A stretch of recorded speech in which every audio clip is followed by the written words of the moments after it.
সূরা আল ফালাক, আয়াত সংখ্যা ৫। বিসমিল্লাহির রহমানির রহিম। রহমান রহিম আল্লাহ তাআলার নামে। কুল আউযু বিরাব্বিল ফালাক। হে নবী সাল্লাল্লাহু আলাইহি ওয়াসাল্লাম, তুমি বলো, আমি উজ্জ্বল প্রভাতের মালিকের কাছে আশ্রয় চাই। মিন শাররি মা খালাক। আশ্রয় চাই তার সৃষ্টি করা প্রতিটি জিনিসের অনিষ্ট থেকে।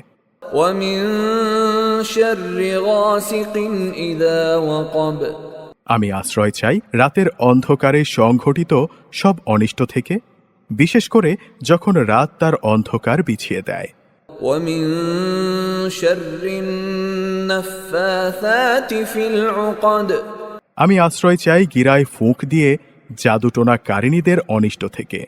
ওয়া মিন শাররি হাসিদিন ইযা হাসাদ।